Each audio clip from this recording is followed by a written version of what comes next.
सरकार विरोधी पक्षनेत्याला घाबरतंय। विरोधी पक्षनेता कुठेच ठेवायचा नाही हे त्यांचं लक्ष्य। दोन्ही सभागृहात विरोधी पक्षनेता नाही, संजय राऊतांचा हल्लाबोल।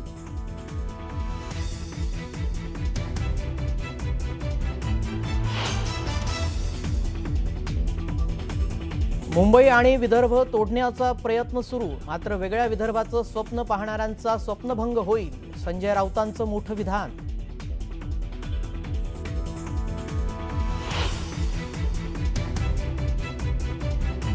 अधिकाऱ्यांनी त्यावेळीच कागदपत्र तपासणं गरजेचं होतं। व्यवहार होताना अधिकाऱ्यांनी नकार द्यायला हवा होता। पुणे जमीन व्यवहाराबाबत अनौपचारिक गप्पांमध्ये अजितदादांचं मोठं विधान।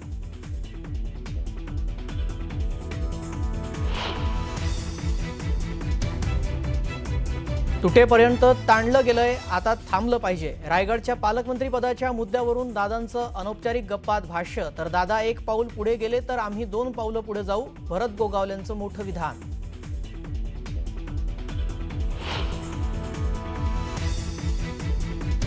लहान मुलं बेपत्ता होण्याचं प्रमाण वाढल्यामुळे राज ठाकरेंचं मुख्यमंत्र्यांना पत्र। रस्त्यावर भीक मागणाऱ्या मुलांसोबत त्यांचे आई वडील असतात का, त्यांची DNA टेस्ट करा, राज ठाकरेंची पत्रातून मागणी।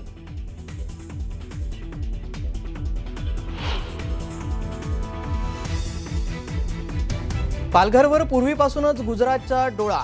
सीमा ओलांडून गुजरातची पालघरमध्ये घुसखोरी सुरू। संजय राऊतांची गुजरातच्या घुसखोरीच्या मुद्द्यावरून सडकून टीका।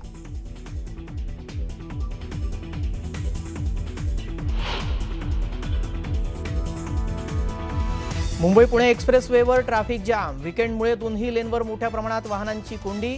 अंडा पॉइंट जवळ ट्रेलर उलटल्यानं वाहतूक कोंडीत भर।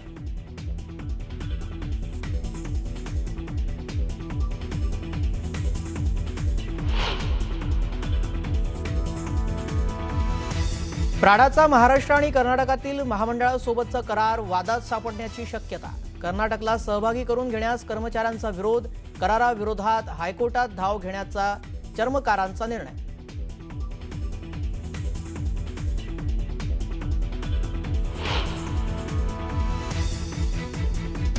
मीरा भाईंदरच्या प्लेझंट पार्कमध्ये भीषण आग। अनधिकृत फर्निचर दुकानाला आग लागल्याची प्राथमिक माहिती। आगीवर नियंत्रण मिळवण्याचे प्रयत्न सुरू।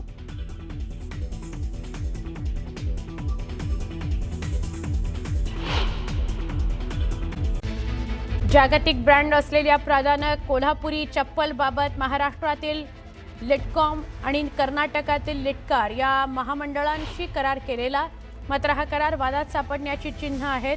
कोल्हापुरी चप्पल व केवळ कोल्हापूरचा हक्क असून कर्नाटकलाही त्यात सहभागी करून घेण्याला चर्मकारांनी विरोध केलाय। कर्नाटकमधले कारागीर कोल्हापुरी चप्पलच्या नावानं बनावट चप्पल बनवत असून त्याचा धोका ब्रँडला पोहोचू शकतो, त्यामुळे या कराराच्या विरोधात हायकोर्टात धाव घेण्यात येणार आहे।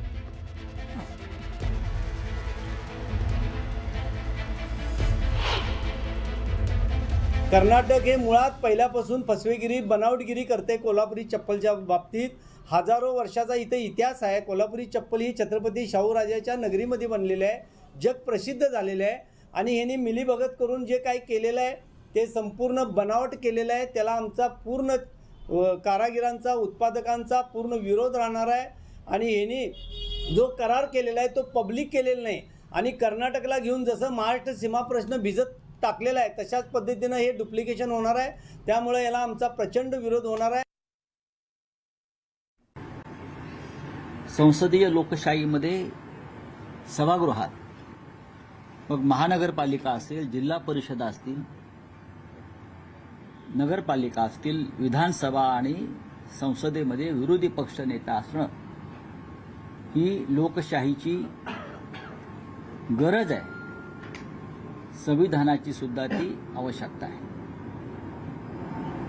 पण गेल्या काही वर्षामध्ये, विशेषतः 10-11 वर्षामध्ये विरोधी पक्षनेता कुठे ठेवायचाच नाही त्या दृष्टीनं मांडणी करायची निकालांची, हे अमित शहा आणि मोदी यांच्या राजकारणानं ठरवलेलं आहे। मग महाराष्ट्र असेल, दिल्ली असेल, तरीही दिल्लीमध्ये यावेळेला राहुल गांधी यांनी 100 खासदार स्वतःचे आणि आमच्यासह मोठ्या प्रमाणात 240 लोक निवडून आणल्यामुळे विरोधी पक्षनेतेपद टाळता आलं नाही. पण विरोधी पक्षनेत्याचा सातत्यानं अपमान कसा करता येईल हे मात्र हे लोक पाहत असतात. महाराष्ट्रासारख्या राज्याला विरोधी पक्षनेता दोन्ही सभागृहात नाही, विधानसभेतही नाही आणि विधान परिषदेत नाही, याची सत्ताधाऱ्यांना लाज वाटली पाहिजे. की विरोधी पक्ष नेत्याशिवाय तुम्ही कामकाज पुढे रेटताय, याचा अर्थ विरोधी पक्ष नेत्याला तुम्ही घाबरता. मग तो शिवसेनेचा असेल, काँग्रेसचा असेल किंवा राष्ट्रवादी काँग्रेस असेल, तुमची सायटी काढली जाते, तुम्हाला प्रश्न विचारले जातात, तुमच्या चुका दाखवल्या जातात. लोकशाहीमध्ये महत्वाचं साधन आहे. पण महाराष्ट्रात देवेंद्र फडणवीसांना आणि केंद्रामध्ये अमित शहा मोदी यांना लोकशाहीचे कोणते संकेत पाळायचे नाहीत. याआधी सुद्धा संख्याबळ कमी असताना महाराष्ट्रात विरोधी पक्षनेता दोन्ही सभागृहात नेमलेले आहेत.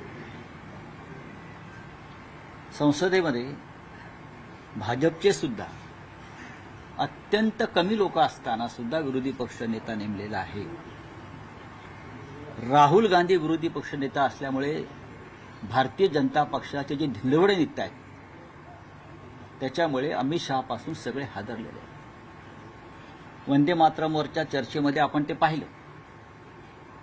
वंदे मातरमवर चर्चा 150 वर्ष झाली म्हणून जी सुरू केली त्याच्यामध्ये सगळ्यात बुरखे फाटले ते भारतीय जनता पक्ष आणि त्यांच्या बरोबरच्या ज्या संघटना आहेत RSS सारख्या, त्यांचे बुरखे फाटले. आपण भारतीय स्वातंत्र्य लढ्यात कुठेच नव्हता, तुम्हाला वंदे मातरमचा पुकार करण्याचा अधिकार नाही. मला अशी मागणी आहे पुढल्या अधिवेशनात की महाराष्ट्रात सुद्धा जे आपलं राज्यगान आहे जय जय महाराष्ट्र माझा, त्याच्यावर चर्चा. म्हणजे महाराष्ट्राच्या लढ्यात, मुंबईच्या लढ्यात, मराठी माणसाच्या लढ्यात कोण कोठे होतं आणि काय करत होतं हा सोक्षमोक्ष लागेल. महाराष्ट्राच्या लढ्यामध्ये गौतम अडाणी नव्हते. ज्या गौतम अडाणीसाठी मुंबई आणि महाराष्ट्र त्यांच्या पायाशी ठेवण्याचा प्रयत्न मिंदे आणि फडणवीस यांचं सरकार करते. म्हणून चर्चा होऊ द्या जय महाराष्ट्रावर सुद्धा. तर वंदे मातरमवर झाली तर राज्यगान, जय महाराष्ट्रावर चर्चा होऊ द्या. म्हणजे महाराष्ट्र कोणाचा आणि महाराष्ट्रासाठी कोणी रक्त सांडलं, कोणी बलिदान केलं आणि आता हा महाराष्ट्र कसा ओरबडला जातोय, मुंबई कशी लुटली जाते, हे देशाला आणि राज्याला कळू द्या. त्यात काही चुकीचं असं मला वाटत नाही. भारतीय जनता पक्ष महाराष्ट्राच्या मुंबईच्या लढ्यात कुठेच नव्हता आणि आज ते आम्हाला अपयश शिकवत आहेत. त्यांचे मुंबईचे अध्यक्ष काय बोलतायत, रवींद्र चव्हाण काय बोलतायत. रवींद्र चव्हाण हे पूर्वासीमेचे शिवसैनिक आहेत, त्यांनी तरी थोडं जपून बोललं पाहिजे. महाराष्ट्राच्या प्रश्नावर, मराठी माणसाच्या प्रश्नावर सगळ्यांनी एकत्र आलं पाहिजे. सगळ्यांनी, सत्ताधारी पक्षातले जे मराठी अभिमानी लोक आहेत त्यांनी सुद्धा आमच्याबरोबर आलं पाहिजे. आपले पक्षीय मतभेद असतील पण आज मुंबई तोडण्याचा प्रयत्न सुरू आहे, विदर्भ तोडण्याचा प्रयत्न सुरू आहे. या राज्याचे प्रमुख मंत्री, महसूल मंत्री चंद्रशेखर बावनकुळे, जे कॅबिनेटचे महत्वाचे सदस्य आहेत, ते सांगतात विदर्भ वेगळा करण्याचे आमचं काम सुरू आहे, आमचा अजेंडा आहे. आणि देवेंद्र फडणवीस त्यावर काम करतायत. त्याच्यावर मिंधे गटाचा स्वतःला शिवसेना म्हणून घेणारा एकही आमदार उसळून उठला नाही. याचा अर्थ हे अमित शहाचे मिंधे आहेत. तुमच्या कॅबिनेटमधला एक मंत्री महाराष्ट्र तोडण्याची भाषा करतोय आणि तुम्ही स्वतःला शिवसैनिक म्हणवणारे बर्फाच्या लादीवर बसल्यासारखे बसून आज थंडगार लोळागोळा होऊन, याचा अर्थ तुम्ही अमित शहाच्या दबावाखाली आहेत आणि अमित शहाचा जो अजेंडा आहे मुंबई आणि विदर्भ तोडण्याचा, त्याला तुम्ही छुपा पाठिंबा देत आहे. हे स्पष्ट होत आहे.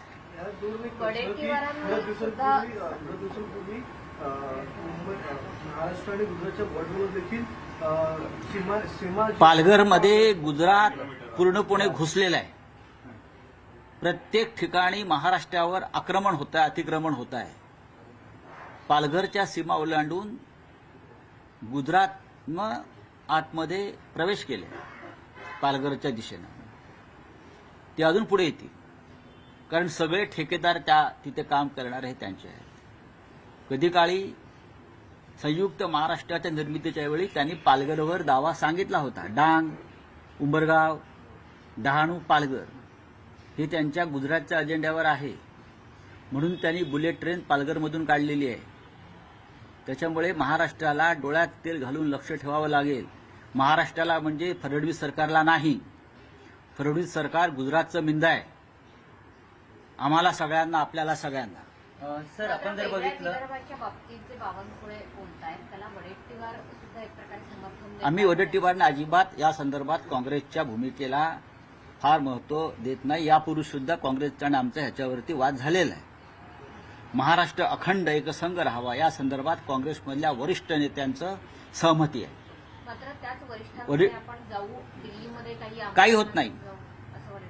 काँग्रेसने किती आपटली तरी वेगळा विदर्भ होणार नाही. हे त्यांचं राजकारण आहे. आणि भारतीय जनता पक्षाने किती प्रयत्न केला तरी मराठी माणूस महाराष्ट्राचे तुकडे पडू देणार नाही. आता तर उद्धव ठाकरे, राज ठाकरे एकत्र आहेत महाराष्ट्राच्या भूमिकेवर, मराठी माणसाच्या भूमिकेवर. त्याच्यामुळे कोणी हे स्वप्न पाहत असेल तर तो स्वप्नभंग होईल. महापालिकेच्या निवडणुकीमध्ये महायुती एकत्र लढणार आहे. महायुती म्हणजे कोण? भाजप आणि शिवसेना. ही महायुती आहे का? मला आता कळलं. एक डुप्लिकेट पक्ष, बोगस, जो अमित शहांचा आहे, तेच भाजपबरोबर युती करतायत. म्हणजे सिस्टर कन्सर्न आणि बिग कन्सर्न. मिंध्यांचा पक्ष हा अमित शहाचा पक्ष आहे. म्हणून अमित शहाच्या पायाशी जाऊन एकनाथ शिंदे यांनी युती करायला भाग पाडले. पण महाराष्ट्रात देवेंद्र फडणवीस, रवींद्र चव्हाण यांच्यासह संपूर्ण महाराष्ट्राचं आणि मुंबईचं भाजपा युनिट या तुमच्या सोकॉल्ड महायुतीच्या विरोधामध्ये. एकनाथ शिंदे हे रडगाणं घेऊन जेव्हा अमित शहाकडे गेले, म्हणजे त्यांच्या मायबापाकडे गेले, याचा अर्थ स्पष्ट आहे. एकनाथ शिंदे यांची कुठेच ताकद नाही. त्यांना भारतीय जनता पक्षाच्या मतावर आपल्या जागा निवडून आणायच्या आहेत, ज्या विधानसभेलाही झाल्या.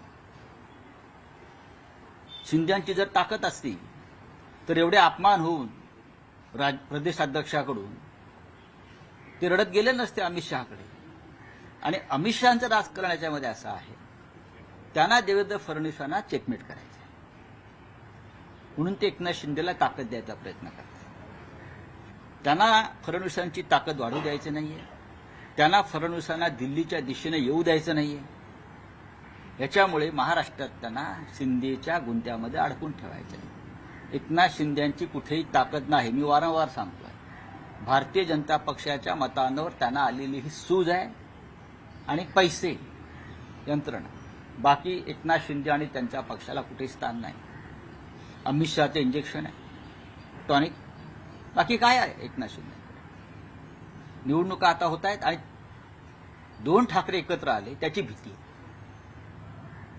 महाराष्ट्रामध्ये माननीय उद्धव ठाकरे आणि माननीय राज ठाकरे हे एकत्र आल्यामुळे यांना भीती आहे की आता आपलं काय होणार. त्याच्यामुळे मराठी माणसाच्या मतामध्ये तुकडा पाडण्यासाठी अमित शहाने एकनाथ शिंदेंना कोणत्याही परिस्थितीत बरोबर घ्या असा संदेश दिलेला आहे.